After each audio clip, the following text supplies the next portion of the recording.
tayo po ay lumako na po sa ating pag-aaral. Ito po sa ating serye, mga kapatid. Ito ay serye ng pagiging alagad ng ating Panginoon, so disciple. So, nag-ibig sabihin na tayo po ay alagad ng Panginoon. So, maraming mga ibang bagay na ating napag-aralan. Pero sa umaga pong ito ay patungkol sa pagiging alagad o pagiging lingkod, servant. So, noong nakaraang mga araw, para pinag-aaralan po natin ng iba-ibang bahagi ng pagiging alagad ng Panginoon. Yun ang ating paksa dito sa seryeng ito. Ano po? So, servant. Sa Tagalog, lingkod, ganyan. Ito po yung ang ating Panginoon, lugasan niya mga parang kanyang mga alagad. Tandaan natin, ito'y kanyang mga alagad sa yung Panginoon. Pero nugasan niya pa ng kanyang mga alagad. So, dito po sa ating pag-aaral, ang pagiging lingkod sa iglesia o sa kaharian, and then ito ang ibig sabihin ng pagiging dakila sa kaharian. Ito yung gusto nating bigyan pansin sa ating pag-aaral ngayon. Dito sa Mateo chapter 20 verse 26. Yet it shall not be so among you, but whoever desires to become great among you, let him be your servant. And whoever desires to be first among you, let him be your slave. Tola po natin itong matagal na nating napapansin. Yung mga Hebreyo, mahilig sila sa paulit-ulit. For emphasis. Sabi niya, whoever desires to become great among you, let him be your servant. And whoever desires to be first, pareho lang yun great and first, let him be your slave. So yun po ating bibigyan pansin sa ating pag-aaral po sa mga pag ito at maaari sa susunod na linggo kung hindi natin matatapos ang ating pag-aaral sa bagay na ito. Sa mga magulang natin, tayo mga magulang, sa ating mga anak, minsan tinatanong natin, nakikita natin, o gusto nating malaman kung ano magiging sila paglaki nila. Palagi natin tinatanong yun sa kanila, ano ba gusto mong maging pag malaki ka na ngayon? Ano ako yung maliit? Sabi ko, doktor, kaya lang, hindi realistic. Wala kaming pambayaran nun para maging doktor ka, napakamahal no. Pero yun sinasabi ko sa kanila, pero hindi ko nakitindihan actually yun. Baka nila rin ko lang sa ibang mga tao. So, aside tayo mga magulang, ginagawa natin ang ating makakaya sa bigay ng pinakamagandang edukasyon sa ating mga anak. Para kung meron kang magandang edukasyon, meron ka din magandang pagkakataon sa pagtatrabaho. Ganun talaga yun. Yun ang ating kagustuhan para sa kanila. Kaya lang, pag tayo po ay wala lamang magagawa, hanggang ating mga anak, malalaman niya na kung ano gusto nilang gawin. Yun na kailang sariling buhay. So, pagbibigyan natin sila doon. Pero sa ating kaisipan, gusto natin silang maging as much as possible na bigyan natin ng pinakamagandang paraan sa kailang buhay. Yun ang ating gusto. So, kung din sa spiritual, tayo mga magulang, at ang Diyos din ay magulang. Kaya po ang Diyos ay isang ama. Kasi isang magulang. Sa ating kanya mga anak, tayo mga Kristiyano. Kaya nga po sa Epeso, sa ika-4 na kabalata, makikita natin ang Diyos at ama kanya. In-emphasize ni Apostle Paul, meron lamang isang Diyos at Ama. Yan ang ating Ama sa langit. Meron Diyos ng Panginoon, na ating Panginoon sa Kristo, at meron Diyos ng tinatawag ng Espiritu Santo. Yan ang Espiritu Santo. Kasi nagpapayag ng katotohanan. So, ano ang kung tatanungin ng Diyos sa atin, anong gusto mong maging? Pagiging lumaki ka spiritually. Na nagsisimula tayo bilang sanggol sa pananampalataya. So, alam gusto mo maging pag ikay lumagula sa iyong pananampalataya. Usually, ang ating sagot ganito. Gusto natin maging mangaral, o elders, o asawa ng elder, o Bible class teacher, o song leader. Yun ang marinig mo sa mga kapatid. Pero sa ating pag-aaral, makikita natin, although ang ating kaisipan, pupunta sa ganun kaisipan ng paglilingkod, ganyan. Ika'y mayroong gawain na pangunahing gawain sa iglesia. Pero tinuturo ng Panginoon ay kung paano tayo maging lingkod sa ating mga kapatid. Yan ang pinakamagaling. Yan ang pinakatakilang bagay na pwede natin gawin bilang isang Kristiyano. Maganda yung maging mangaral, kayo naglilingkod rin, o mag-elder, etc. Pero generally, yung sinasabi ng Panginoon, ang pinakamagandang, pinakatakilang bagay na mimitihin ng isang Kristiyano ay isang lingkod sa kanyang mga kapatid. Yan ang ating bibigyan pansin po sa ating pag-aaral sa umaga po ito. Pagka tayo po ay lingkod, meron tayong Panginoon. Ganun talaga yun. Pag tayo naglilingkod, meron tayong Panginoon. So ano yung pinakapangunahing obligasyon ng isang lingkod sa kanyang Panginoon? Meron, di ba? Kuminsan, yung mga mayayamang tao, meron silang lingkod sa bahay. Ano ang primary obligation nila? Gawin nila yung trabaho nila bilang katulong sa kanilang mga bahay. Bilang mga Kristiyano, bilang mga Kristiyano, ating primary obligation bilang lingkod ay yung parespetuhin natin ang otoridad ng ating Panginoon. Sabihin, siya'y Panginoon. Sabihin ng Panginoon, Master, siya'y masusunod. Ganyan.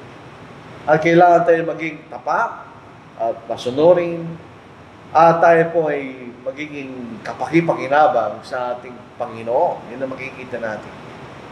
Kaya sabi ng Panginoon sa chapter 6 verse 46, at bakit niyo ako tinatawag na Panginoon, at di yung ginagawa mga bagay na sinasabi kanya. Yun ang basic na makikita natin sa pagiging Panginoon at tayo pagiging lingkod. So, kinakailangan nating tanggapin yung otoridad ng ating Panginoon. Kaya Panginoon mo yun eh. Kailangan tayo maging faithful o tapat o masunurin at tayo po'y kapakipakinabang sa ating Panginoon. Yan ang basic idea ng isang servant-master relationship. Siyempre, mas mababa yung servant sa kanyang Panginoon. Yung Panginoon mas mataas, siya yung masusunod at tayo maglilingkod sa ating Panginoon. Siyempre, ganun po yun. Pero, tandaan natin, ang pagiging lingkod sa ating Panginoon ay naiba. It's a unique role. Naiba sa pagkaraniwang servant-master relationship. Bakit? Mas marami pang bagay ang nakapapaloob pag tayo lingkod ng Panginoon kaysa sa isang ordinaryong servant-master relationship. Tingnan natin. Hindi lang po tayo maglilingkod sa ating Panginoon bilang ating Panginoon, sa ating si Kristo bilang ating Panginoon, pero kailangan din tayo maglingkod sa isa't isa kanya. Kaya tayo po yung mga fellow servant. Tayo naglilingkod sa isa't isa. Yan ang makikita natin. By the way po yung dumating, sina Mr. Mabasa, taga Cebu, si Loloy, kapatid ni Brother Rick, at saka yung misis niya. Sila po yung mga Kristiyano. Nagtatanong sila nung oras ng simula, so pagpunta po sila ngayon. Tayo po yung nag-aagap, kasama natin sila. So yung po makikita natin dito, pag tayo po yung lingkod ng Panginoon, hindi lang siya ating pinaglilingkuran. Kaya yun ang ordinary master-servant relationship. Naglilingkod tayo sa ating Panginoon. Pero kaakibat noong paglilingkod sa Panginoon, kailangan natin paglingkuran kanyang isa't isa. So yun ang naibang role natin bilang lingkod. Sabi nga natin kanina, pag servant-master relationship, sumusunod lang yung servant sa kanyang Panginoon. Pero dito sa pagiging servant ng ating Panginoon, masigit pa doon. Di lang siya ating pinaglilingkuran, kundi rin pinaglilingkuran natin ang isa't isa bilang lingkod ng ating Panginoon. Nandito po ang isang maling kaisipan kung paano tayo magiging takila sa kaharian. Dito sa Mateo chapter 20 verse 20 to verse 23, ito may dalawang magkapatid. Ano po? Siyempre, meron silang ina. Dito, kinausap ng ina ng dalawang magkapatid ng ating Panginoon. Pagkatapos ay lumapit kay Jesus ang ina ng mga anak ni Zebedeo, nakasama ang kanyang mga anak na lalaki. Siya ay lumuhod sa kanya at may hiniling na isang bagay sa kanya. At sinabi niya sa kanya, ano ang ibig mo? Kung anong gusto mo, in other words. Sinabi niya sa kanya, ipagutos mo na itong dalawang anak ay umupo, ang isa sa iyong kanan at isa sa iyong kaliwa, sa iyong kaharian. In other words, makita natin kung ang Panginoon ng hari, yung isa nasa kanan, yung isa nasa kaliwa. So, yun ang kanyang kaisipan na paano maging dakila sa kaharian. Pero sabi ng Panginoon, nung sumagot si Jesus at sinabi, hindi nalalaman ng inyong inihingi. So, hindi nyo naintindihan kayo. Kaya ba ninyong inuman ang kopa na malapit ko ng inuman? In other words, yung kamatayan, sakit na dadanasan ng Panginoon. Sinabi nila sa kanya, kaya namin ganyan.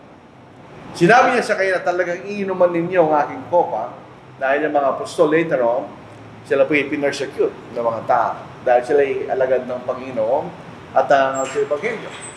Ngunit, ang maupo sa aking kanan at sa aking kaliwa ay hindi ako magkakaloob, kundi yun ay para sa kailan na pinaglalaanan ng aking Ama, kanya.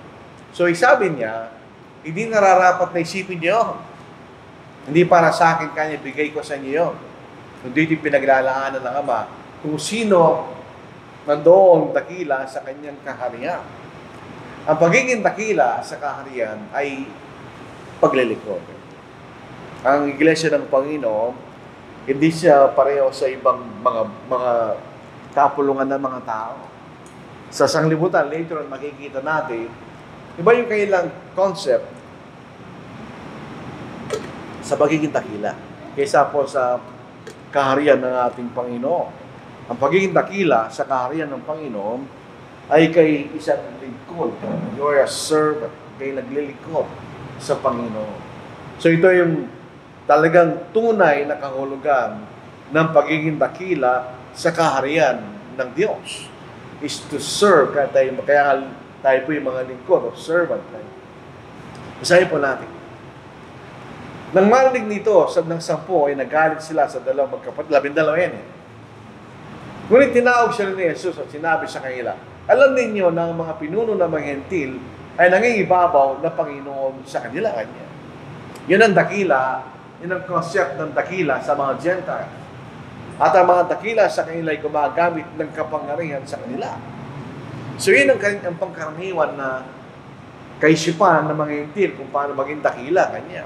Number 1, sinasabi sa atin, sila ay nangingibabaw kanya, sa kanilang mga kasama at sila ay gumagamit ng kapangyarihan kanya. So ikay nangingibabaw at kayo may gumagamit ng kapangyarihan, ikay dakila sa kaisipan ng mga Gentiles. Pero sa kaharian ng Diyos, hindi gano'n. Hindi maaari magkakayon sa inyo, kundi ang sino man sa inyo na nagnanais maging dakila ay kailangan maging lingkod ninyo kanya. So it's the complete opposite. Hindi ka nangingibabaw, hindi ka nang gagamit ng iyong kapangyarihan, kundi kayo magiging lingkod kanya. You'll be a servant.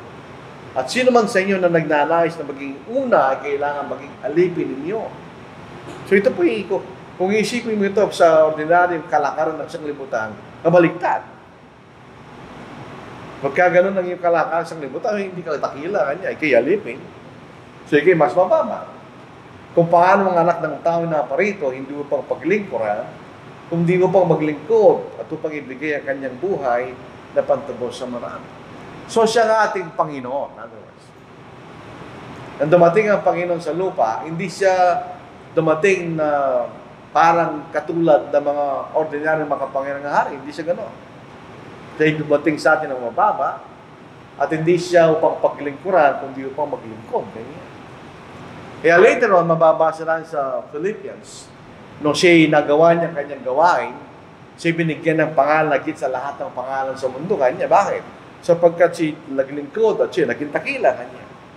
So, ibig sabihin, yun ang kahulugan ng pagiging dakila sa kaharian ng Diyos.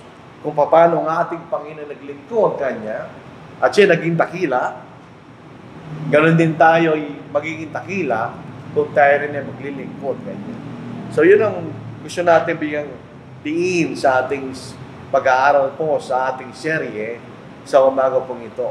So bakit ang isang alagad ay isang kinakailangan maging isang lingkod? Tingnan sa isang liputan. Ito ang kanilang konsepto ng pagiging dakila.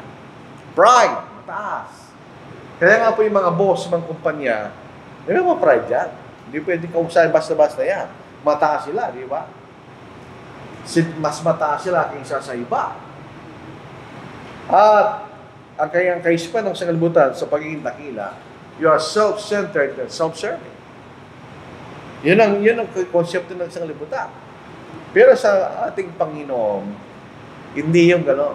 Tulad ng ating nabasa na.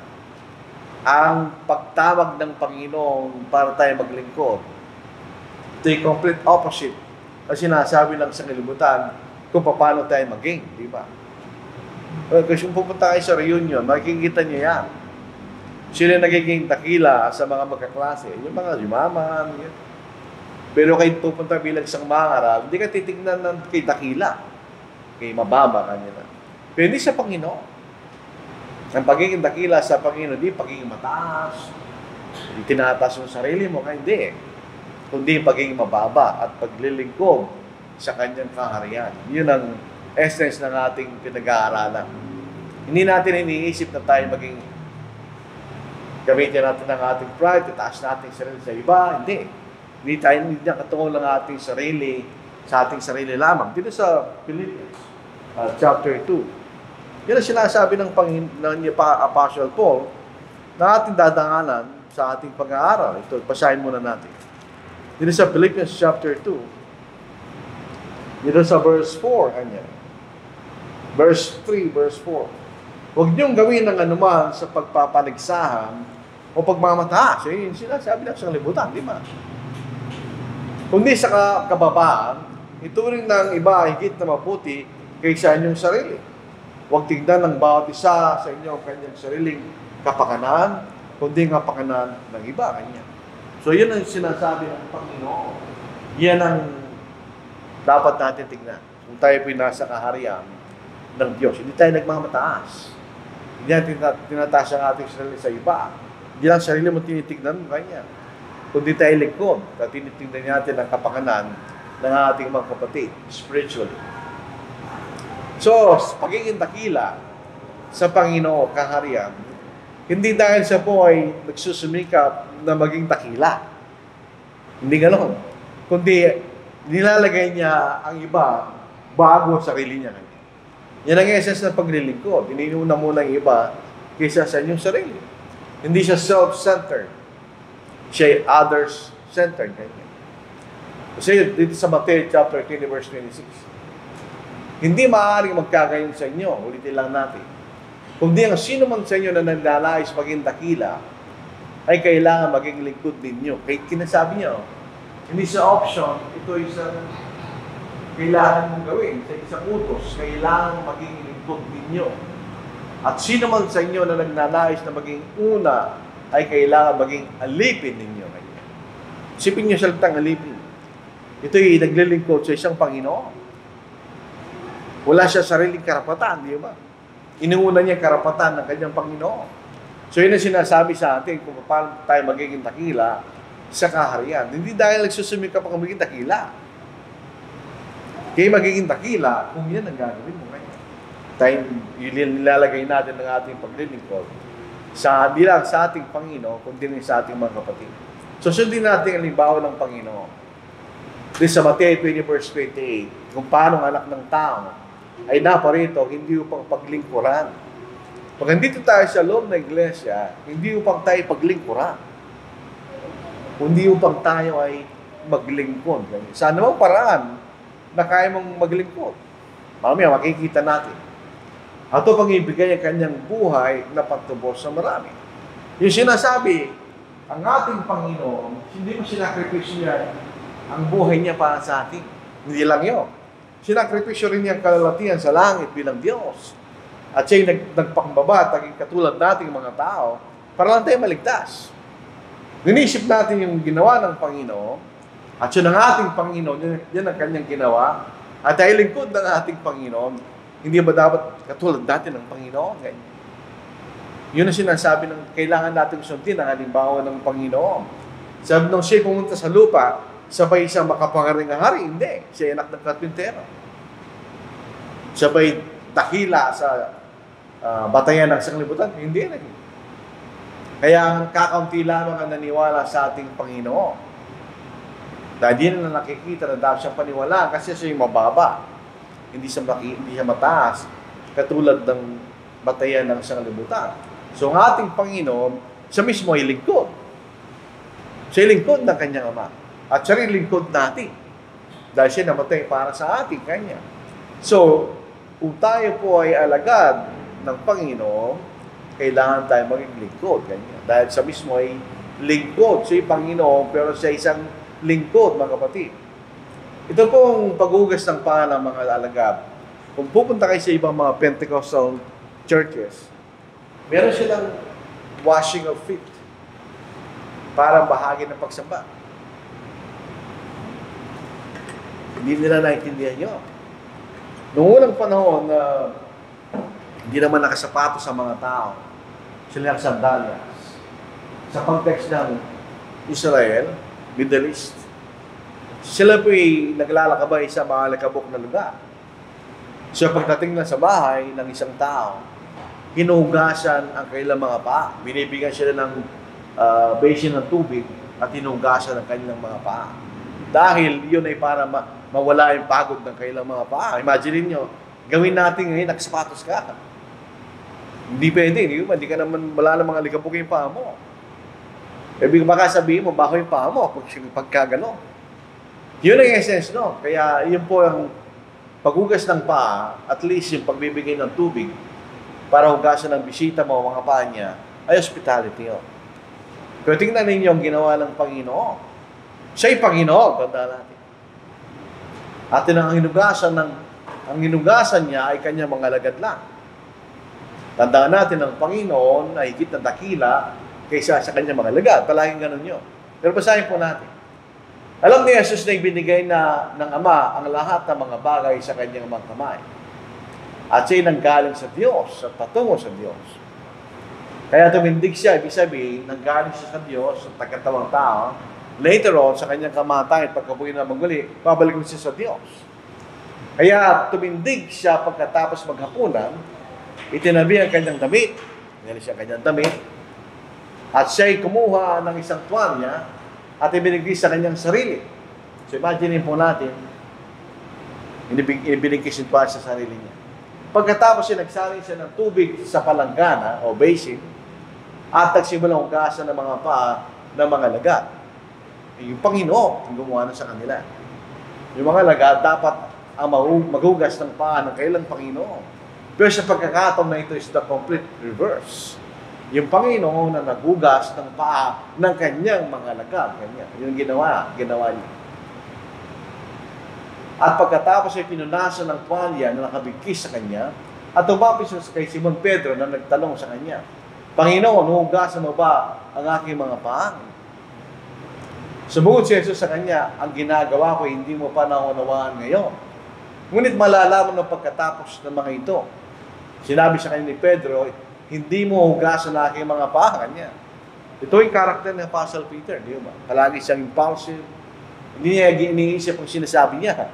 Palagi siyang gano'n.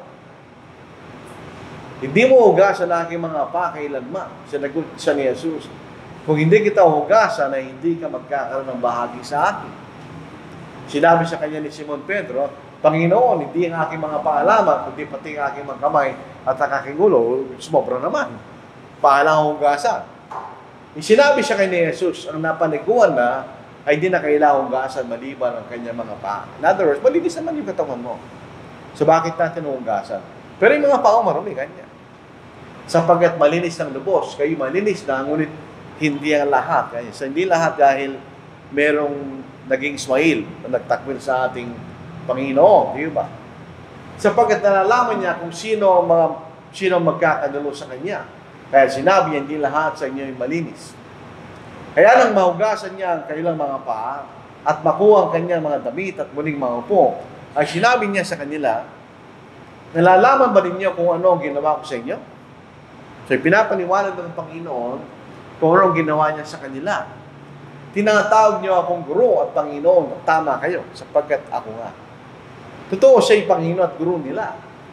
Kung ako nga na Panginoon at guro ay nagugas ng inyong mga paa, kayo man ay dapat din magugas ng mga paa ng isa't isa. Sapagkat kayo binigyan ko ng halimbawa upang gawin din ninyo ayon sa ginawa ko sa inyo. Katotohanan sinasabi ko sa inyo, ang alipin ay hindi higit na dakila kaysa sa kanyang Panginoon. Totoo yun. O ang sinugo ay higit na dakila kaysa nagsugo sa kanya. Kung nalalaman ninyo mga bagay na ito, mapapalad kayo kung inyong gagawin. Hindi sinasabi ng Panginoon, later on sa iglesia, ay magugasan kayo ng Hindi na sinasabi niya. Ang sinasabi niya ay ang essence ng pagiging mapagkumbaba at paglilingkod. Yung paghugas ng paa, hospitality yun. So, yun ay paglilingkod sa iyong panauhin o bisita. Yun ay tanda ng iyong paglilingkod sa Kanya. Ang ginawa ng Panginoon, baliktad.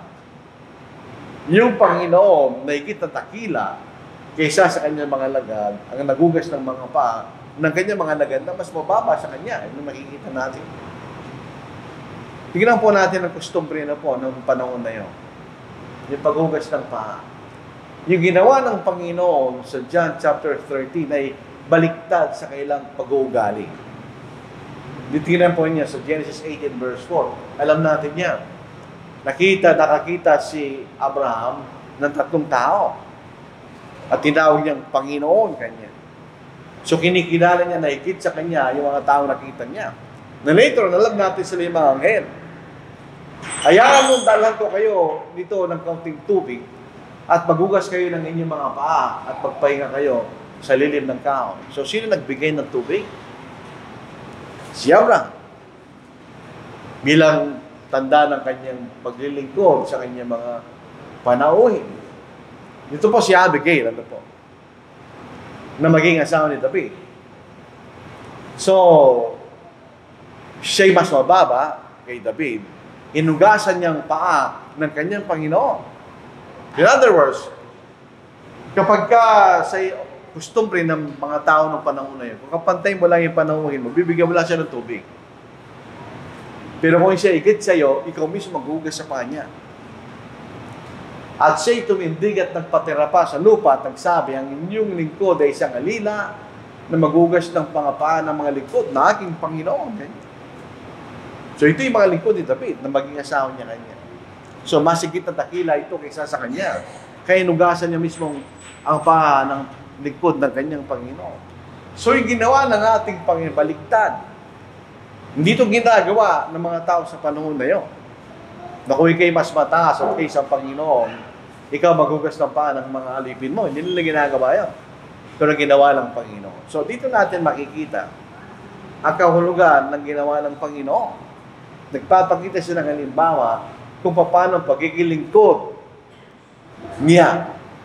Hindi lamang maglilingkod kayo sa akin, maglilingkod kayo sa isa't isa kanya. Ito yung kanyang mga apostol. Later on, sila yung magiging dakila sa kanyang kaharian. Pinakikita niya ang ibig sabihin ng pagigilingkod ng ating Panginoon. So in other words, nahugasan ng Panginoon pa ng kanyang mga lagad, siya nagpapakita ng halimbawa ng pagpapakumbaba. Ang pagiging lingkod, kaakibat ng pagpapakumbaba. Hindi kayo pwede maging lingkod mo pag mataas ka. Hindi pwede yun. At ang pagiging lingkod sa kaharian ng Diyos. Itong ibig sabihin ng pagiging lingkod sa aking kaharian. Hindi ka paglilingkuran. Ikaw ang maglilingkod. At dito po sa mga halimbawa ng mga kapatid, sa iglesia, may mangangaral. Siya naglilingkod bilang isang mangangaral. Hindi siya Panginoon.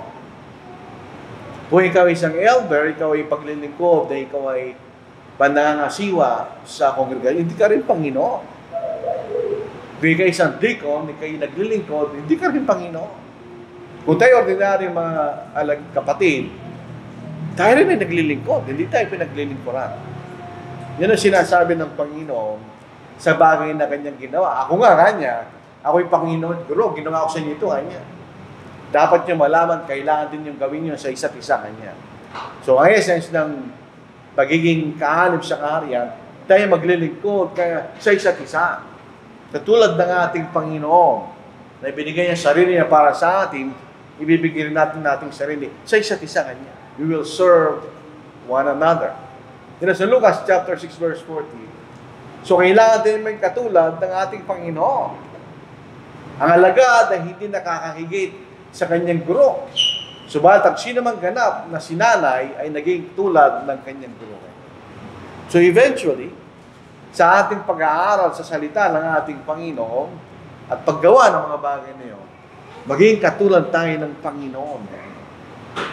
Pagka may mga tao sa kaharian na nagmamataas, magkakaroon tayo ng problema. Pero kung tayo pareho naglilingkod bilang lingkod ng Panginoon, wala tayong problema. Dahil ng essence ng pagiging kaanib sa iglesia ng ating Panginoon sa kanyang kaharian. So, paano tayo maging mabuting lingkod? Isang bagay na kayo maging lingkod, ibang bagay naman kung paano ka magiging mabuting lingkod. Hindi po natin inaasam na kayo maging lingkod lang. Hindi tayo nag-aasam ng minimum sa kaharian.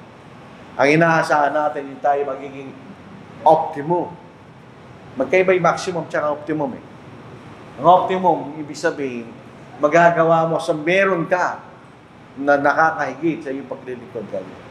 So, para tayo maging mabuting lingkod ng ating Panginoon sa kanyang kaharian, ang tamang attitude ng ating puso ay lahat ng mga bagay na ating ginagawa ay nagagaling sa ating puso. Ang biblikal na puso, hindi tumitupok na hindi, ang ating kaisipan. Hindi yun nagagaling sa ating kaisipan. So kung ano mayroong kaisipan tayo, yun din ang gagawin mo. Kasi yan ang ikaw yun. Kung anong iniisip mo, yan ang gagawin mo. Kaya dito po napapasimple niyo kung minsan Tagalog, kung minsan English. Kasi kung minsan mas maganda yung salin sa English kaysa sa Tagalog. A good man out of the good treasure of his heart, of his mind, brings forth good things. Kung ang iniisip mo, ang nasa isip mo yung mabuting mga bagay, ano gagawin mo? Mabuting bagay, di ba? And an evil man, out of the evil treasure, brings forth evil things. Eh, siyempre, masamang tao yun, masamang iniisip niya. Anong gagawin niya? Masamang bagay. So, in other words, kailangan nating bantayan ang ating puso, ang ating kaisipan. Dapat ang pumapasok sa ating kaisipan, siyempre, yung mabuting bagay, yan ang kalooban ng Panginoon. Kung nandun ang ating kaisipan, mas madali para sa atin na maging mabuting lingkod. Kasi nakikita mo yung tamang mga bagay na sinasabi sa atin. Dito po sa Philippians, chapter 4, ano bang dapat nating ilagay sa ating kaisipan? Sa Philippians 4:8, kahuli-ulihan, mga kapatid, anumang bagay na totoo, whatever things that are true, kanya. Anumang bagay na kagalang-galang, anumang bagay na matuwid, anumang bagay na malinis, anumang bagay na kaibig-ibig, anumang bagay na kapuri-puri, kung mayroong anumang kagalingan, at kung may anumang kararapat papurihan, ay isipin niyo mga bagay na ito kanya. You know, pag gano'n ang ating nasa isipan, gagawin mo. Mabuting bagay. Diba? So, kinakailangan, i-develop natin ang tamang paraan ng ating kaisipan. Right attitude of heart. Pag meron tayo, kahit naman saan, kahit sa trabaho, kung ang isang tao may attitude ka nila, ay ang hirap kasama noon. Pero kung ang isang kasama mo sa trabaho ay may mabuting puso, wala kang problema doon. So, kailangan unahan po natin ang ating kaisipan. Ayusin natin ang ating kaisipan. Ano ba ang pinanggagalingan ng ating paglilingkod? Dapat ang ating maganda, ang ating paglilingkod ay nanggagaling sa pagmamahal. Katulad ng Panginoon. Bakit ginawa niya na siya maglingkod sa atin? Ibigay niya ang buhay niya para sa ating kaligtasan. Dahil sa pagmamahal. Hindi ko maintindihan Tagalog, ba't ginagamit niya yung pag-ibig? Ang pag-ibig, ang essence sa pag-ibig ay sa pagitan ng babae at lalaki. Desire, right? Pero sa malalim na kahulugan, ay pagmamahal. Ang pagbibigay ng kahalagahan ng Diyos sa atin, na kahit nilalang lang niya tayo, ay niligtas tayo. Pagkikarapat-dapat sa Kanya. Sa Matthew chapter 22, verse 36. Ano ang essence ng ating paglilingkod sa Diyos? Kaya kung tayo lingkod ng ating Panginoon, definitely lingkod niya tayo, naglilingkod tayo sa Kanya, sa Diyos. Pero at the same time, kailangan din tayo maglingkod sa isa't isa kanya. Kaya mapapansin natin na magtanong sa kanya kung ano ang dakilang utos sa kautusan. Tingnan, singular lang kanya. What is the greatest commandment in the law? Natural sa tao yan. Gusto natin mag-shortcut. Gusto natin gawin pinakadakila agad. Pero ang sagot ng Panginoon, dalawa. Sabi niya, bakit andito tayo in the first place? Para maglingkod sa Diyos. Ibigin mo ang Panginoong Diyos ng buong puso mo at ng buong kaluluwa mo at ng buong pag-iisip mo. Pasinin niyo ang salita nito, buong puso mo kanya. Pero sa pagkakataon na ito, magkaiba yung puso sa kaisipan dahil ando sila pareho eh. Buong kaluluwa mo at buong pag-iisip mo. Ano yung sinasabi ng Panginoon? Ang buong damdamin mo kanya, sa akin yan, kanya. Ang buong buhay mo, na inilarawan ng kaluluwa, na bigay mo sa akin yan, kanya. At ang buong pag-iisip mo, kanya. So pag naglilingkod tayo sa Panginoon, hindi half, hindi pwede yun. Bigay natin ang buo, kanya. Buong puso natin. Kaya dito tayo, di tayo pinipili. Ang gusto natin. Buong buong buhay natin, kanya. At buong pag-iisip mo, kanya. So saan galing yun? Ibigin, kanya. Kapag saan, mahalin mo, kanya. Pangalawa, ito ang dakila at unang utos. At ang pangalawa ay katulad nito. Bakit? Ganon din naman. Ibigin mo yung kapwa na gaya yung sarili. So itong sinasabi natin, ang paglilingkod, kahit nung unang panahon sa Old Testament, parang ganon pa rin. Ibigin mo ang Diyos, maglilingkod sa Diyos, maglilingkod sa kapwa mo kanya. Paano mo paglilingkod sa kapwa mo? Gaya ng sarili kanya. Kung ideally magagawa natin yan, wala tayong problema. Kasi kung anong gusto mong gawin sa sarili mo, yun din na gusto mong gawin sa iyong kapatid. Gusto mong maligtas, gusto mo na siya maligtas. So yun na sinasabi. Yun tamang kaisipan ng ating puso, kalagayan ng ating puso, ay tayo maglingkod dahil meron tayong pagmamahal kanya. Dahil napipilitan lang, o namang motivation, hindi yan eh.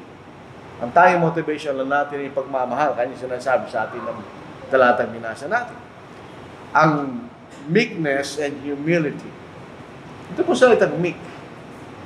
Ang daming sinasalin dito, pero hindi matagpuan.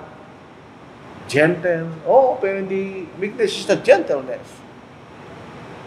Ang ating pang meek. Pero tandaan, pinagbabalibang niya yung mga nagninegosyo sa templo ng Diyos. Diba? Pero he was meek. So, anong ibig sabihin ng meekness? Ang meekness, mga kapatid, ay ang pagpapailalim ng iyong kapangyarihan sa kapangyarihan ng Diyos. Kaya ito'y palaging kaakibat ng pagpapakumbaba. Ika'y nagpapakumbaba at inalagay mo ang sarili mo sa kontrol ng Diyos. Yun ang meekness. Sabi rito, come unto me, all ye that labor and are heavy laden, and I will give you rest. Take my yoke upon you and learn of me, for I am meek and lowly in heart, and ye shall find rest unto your souls. Sa ang mga modernong tao, ayaw nila yung King James. Pero para sa akin, kung maintindihan mo yung salitang ginamit sa King James, ito yung mas magaan. Bakit kanya? Sa modernong English, ang you, ginagamit ang you, plural, singular, you. Hindi mo lang kung isa lang kausap mo, marami. Pero dito, alam mo kung marami. Sabi niya, ye, plural po yun, mga kapatid.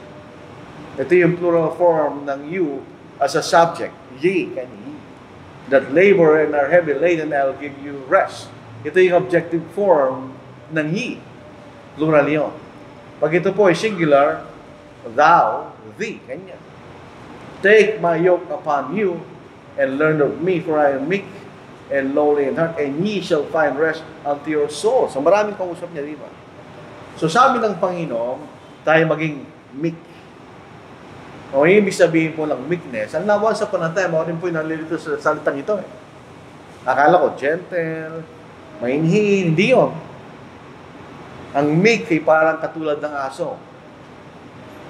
Ang aso, may ngipin niya. Pwede kanya kagating kung gusto niya. Pero kung kay Panginoon niya, hindi kanya kagating. Magpapailalim pa rin siya sa'yo. Ibibigay niya ang kanyang kapangyarihan sa iyong control. Kanya. Hindi siya magsasalit, gagawa ng mga bagay na taliwas sa iyo. Yun ang aso. Pag na-train mo yung aso, gagawin niya yung gusto mo. Sa isang salita, susunod ka. Pwede ka niya kagatin. Siyempre, may ngipin siya eh. Once upon a time, kayo nangangaral sa lugar po ng Lapas Tanlat noon, umulang panahon. May malaking aso yung pagka-prospect na, laki ng aso. Pero hindi siya nakatali. Eh, siyempre, aso yun eh. Sabi ko doon sa tinanong ko yung may-ari, nangangat ba yan? Akala ko, pilosopo siya eh. Nasabi niya, oo, may ngipin siya. Kanya. Tama lang sagot niya. Pero wala pa naman siya kinagat. Si PA, na-try siguro siya ng yung aso niya.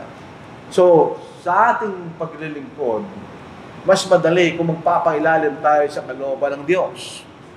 Ipailalim natin ang kapangyarihan natin sa kapangyarihan ng Diyos. At tayo magpakumbaba. Yun ang mas madali tayo maging mabuting lingkod pagka gano'n. Kung kayo ma-pride na tao, hindi ka pwede maglingkod. You will cause trouble. Maggagawa ka ng problema sa mga kapatid. Yun ba? Yun ang sinasabi rito. Tuloy po natin. Awareness. Kailangan mong kilalanin kung ano binigay siya ng Diyos. Ako po sa panatime, ayaw wala naman po ang plano maging maharal. Ang plano ko na ako ay magtapos sa pag-aaral katulad ng ibang tao. Ahanap ng trabaho, magtatrabaho. Yun ang iniisip ko ako nung nag-aaral ako. Siyempre, ganun talaga yun. Kaya lang, nung sinubukan ako nung maaral namin noon, subukan mo kanya. Sinubukan ko. Hindi ko na sinasabi anong abilidad doon, pero nagustuhan ko. Meron akong magagawa sa mga bagay na binigay sa akin ng Diyos. Kaya ako, okay magiging mangarap. So you have to be aware kung anong meron ka na binigay sa atin ng Diyos. Huwag natin sabihin, wala akong magagawa. Kung wala akong magagawa, matagal ka ng patay. Siyempre, wala akong magagawa, di mo mamamatay ka. Bakit tayo buhay? Dahil may akong magagawa. So, meron tayong magagawa. Ano ba yung mga talents o abilidad na binigay, or strength na binigay sa atin ng Diyos? Ano sa Romans 12:6? Ito ay sinulat ng context na mayroon pang spiritual gifts. Pero yung kanyang essence, makikita natin. Tayo ay may kaloob na magkakaiba. Siyempre, minsan nag-iisip tayo, bakit kaya ginawa ng Diyos na iba-ibang tayo pinanganak? Imagine niyo kung pare-pareho tayo ng mukha. Pare-pareho tayo ng ugali. Eh di, boring yun. Mag-aaway tayo sa isa't isa. Pero dahil po sa pagkakaiba ng mga tao, sa kanilang mukha, pag-uugali, nagiging maganda, di ba? Challenging. It's interesting, di ba? Nakikita na yung gagamba, iba-ibang klaseng gagamba. Di ba ganda yun? Iba-ibang gagamba. Kaysa kung isang uring gagamba makikita mo, boring yun. Tayo may mga kaloob na magkakaiba. So, hindi pare-pareho. Ayon sa biyaya na binigay sa atin. Kung propesya, gamitin mo ito ayon sa sukat ng pananampalataya. Kung ikay binigyan ng kaloob ng prophecy, gamitin mo yung ganyan. Sa limitasyon ng pagiging propeta. Kung paglilingkod ay sa paglilingkod. Ako nagtuturo ay sa pagtuturo. Meron kang abilidad na magturo ka ganyan. Ang nangangaral ay sa pangangaral. Ang nagbibigay, magbigay na may magandang loob. O sa pagtulong, ibig sabihin. Ang namumuno ay may pagsisikap. Ang mahabagin ay may kasiglahan. So, kailangan tayo maging aware. Ano ba ang meron tayo na binigay ng Diyos? Kailangan natin gamitin yun. Bilang mga lingkod ng ating Panginoon. Huwag natin sabihin, sorry brad, wala akong kayang gawin. Hindi totoo yun. Dito po tayo magtatapos. Pero po. Yung pong kapatid namin, si Brother Ronnie Salunga, ano po? Hindi marunong umawin. Pareho kaliwa ang boses niya. Sintonado, hindi marunong umawin. Napunta sila sa New Zealand, walang iglesia doon. At wala rin preacher doon, mga kapatid. Sila-sila lang. Nag-start ko ng gawain doon. Sila-sila lang. Wala silang preacher. Wala silang song leader. Pero by necessity, kinakailangan niya lang gawin. So siya ay kaliwang boses niya. Pero kalimantingan niya. So, pero naging strong leader siya. Nangangaral siya doon, pwede naman sa mangangaral. So, nagdalawa sila na palitan sa pagtuturo. So, meron silang awareness. Kailangan namin gawin ito para maisulong ang gawain ng Panginoon sa lugar na ito kanila. So, ginawa nila. Sila ba'y nagtagumpay? Oo. Nagsimula lang silang kaunti, ngayon, medyo marami na sila. At hindi lang sila, meron pa naging pinanganak na ibang kongregasyon. Bakit? Dahil they were aware sila. Kami lingkod ng Panginoon. So, kailangan namin gamitin ang ibinigay sa amin ng Panginoon. Okay? Naalala po yung parable of the talents, 5 to 1. Yung 5 naging 10, yung 2 naging 2, yung 1 naging 1. Anong problema na? Hindi na ginamit yung ibinigay sa kanya ng kanyang Panginoon. So, pag hindi natin ginawa yan, hindi tayo tunay na lingkod ng Panginoon. So, we have to be aware. So, ito po ang pagtatapos ng ating pag-aaral po sa umaga pong ito.